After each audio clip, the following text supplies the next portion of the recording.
Coming up next on the Jeff Crilley Show, if you are a golfer, you no doubt have those little aches and pains, so you're going to want to watch this next segment. I'll be talking to a doctor of physical therapy next.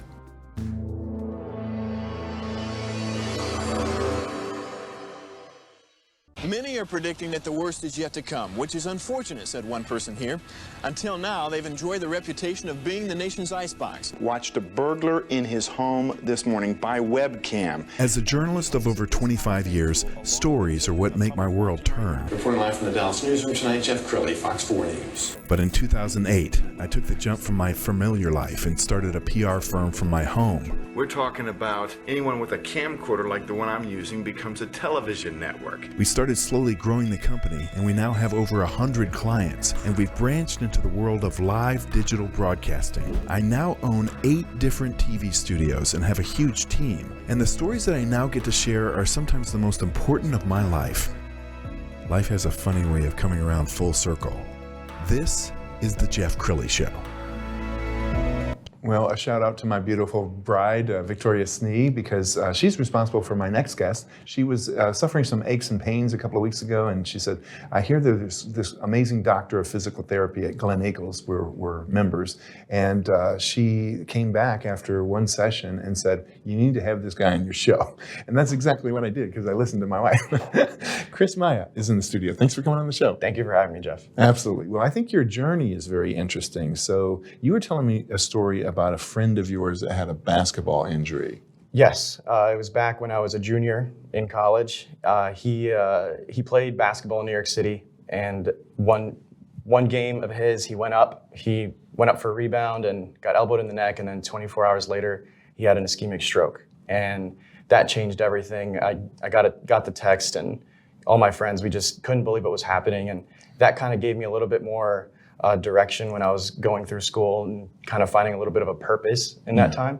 And that was something that really helped me kind of hone in on what I was doing at the time. And take people through the schooling involved to become a doctor of physical therapy. I mean, it's a lot, isn't it? Yeah, it is. Typically, it's a 4-year undergraduate degree, then you matriculate into a graduate program.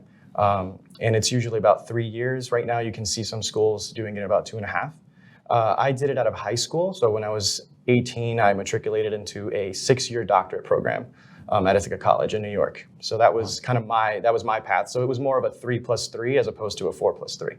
Absolutely. And I know you love healing people. I mean, what a gift to have somebody come in and they're hunched over or whatever they're suffering with. What does that feel like to really, with God's help, heal people? Right. I think more than anything, I like to empower people on their journey. I tell all my patients and my clients that, I'm just there to hold their hand and guide them through the process.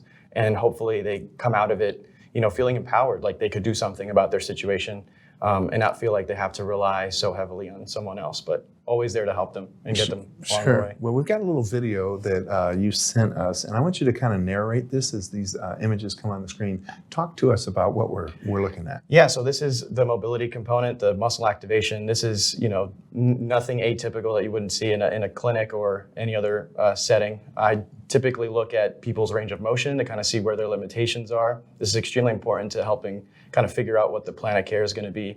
You could see there that I have a goniometer in my hand, and then this is some muscle testing here, kind of addressing any deficits, any symmetrical deficits that you might have. And myofascial cupping, this is something to kind of tone down the nervous system, help you relax, and if you're experiencing some pain, it's one of the modalities that, as therapists we use.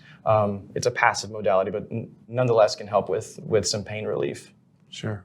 Now keep narrating this, because this goes on for a minute. No, it does. And the dry needling, this is probably the most invasive that we get. It's intramuscular dry needling. That also helps with pain relief as well. And of course, this goes right into, exercise prescription, corrective exercise, providing people with the feedback that they need to be able to perform, things adequately. And it's, that's my favorite part of the whole thing. This is where the empowering comes from. This is like you really, really help the person become as independent as they can in their program. And it's, this is right here. I'm showing her, positioning and breathing. And, that leads me to giving them a program that they can, confidently work through and feel really good about the progress that they're making, and, constantly communicating with them and seeing how they're feeling. Yeah. Okay. Let's talk about the importance of stretching because when you're not working with my wife, sometimes I'll come downstairs and she's in front of the fireplace stretching. Yes. People forget to stretch. Yeah. It's one component of the many things that you need to do in order to kind of have that holistic kind of feel to it. Stretching is important because it's just a different stimulus to the body that you're providing that you may not be giving it every single day. So same thing goes for strength training, same thing goes for, getting yourself in a sauna, or maybe, ice baths are really popular nowadays. It's still, the jury's still out whether or not that is really effective. But just exposing your body to movements that it's not accustomed to doing on a daily basis, I think is important. And stretching is one of those things that most people just don't do. So just the fact that they're doing it and they're moving, there's going to be a sense of, I feel better. Sure. Because it's something unfamiliar. It's something they don't do often. And golfers, unless they just have a natural swing, they're always kind of tweaking their back and stuff, aren't they? They are. They really are. And I love that specific niche because they're so technical when it comes to their swing. So it's really easy to get into the nitty-gritty details of, let's stretch you this way. This will be actually, a great way to get you to where you want to be. And they're, all ears because they love that technical side of things. Yeah. You're a concierge physician. So what does that mean? You make house calls? So a concierge physical therapist is very similar to a concierge physician in the sense of, you're on call.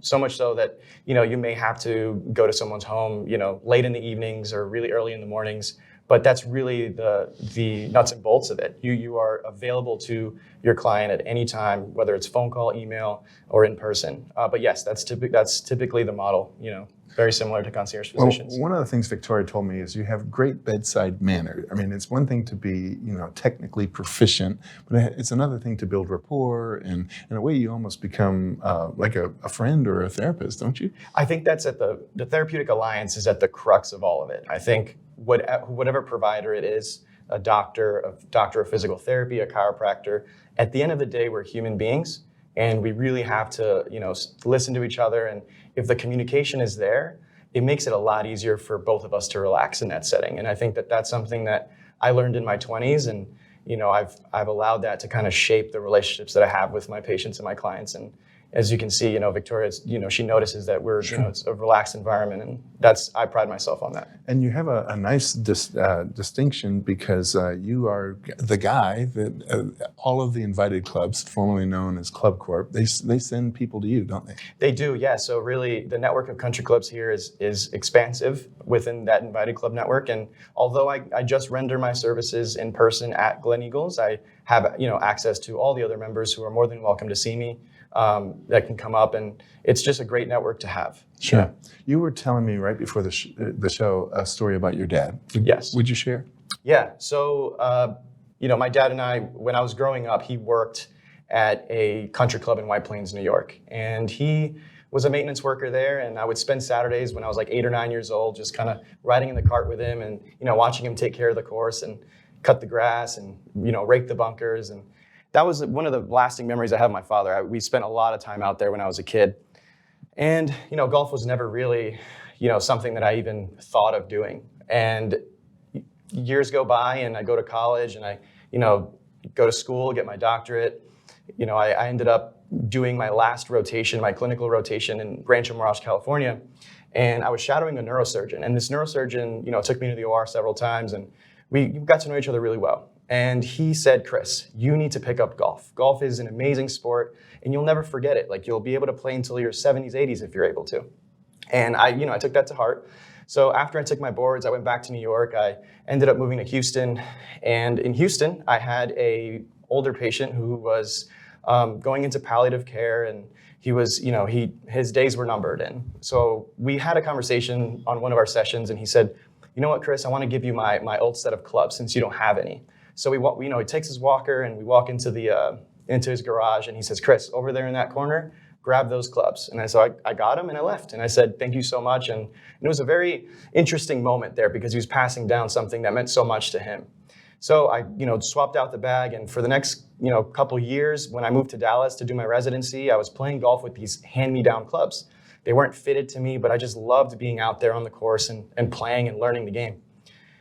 And then in May of 2020, when I was wrapping up my residency, I get a text, and it says he's gone. And my dad had a massive heart attack, and unfortunately passed. And that really, took my breath away, and I had to sit with myself for quite some time. And I decided that I wanted to, in the same way my father gave back to that small golf community, I wanted to give back as well, because I felt like I was at home every time I was out there on the golf course. And I would see maintenance workers and I would say, wow, that reminds me of my dad. Or, I'd be raking the bunker and I would say, man, I just can't. I remember those times when I was 8 years old and my dad would give me the rake and he'd say, hey, Chris, try raking the bunker. And those things stay with you. So every time I'm on the golf course, I think of him. And I wanted to be in the golf world, but I had no way of getting in. So what I ended up doing at the end of that year was I started caddying at several invited clubs. And within a few months, I contacted one of the directors at Glen Eagles, and I offered, I said, if there's anyone that you know that may have a need for my service, and this is what I provide, and she said, you know what, I'd love to have you here. So that led me to this past March, and we started this relationship with Invited, and it's been a blessing. And I can honestly say that now, the same way that my dad gave back to his small golf community, I'm able to give back to the golf community in North Texas, and that means a lot. Wow. Great way to end this segment. We'll also leave you with his website. It's themayanphysio.com. Yes, sir. The great Cris Maya. Thanks for coming on the show. Thanks a lot, Jeff. That's it for now. We'll see you next time.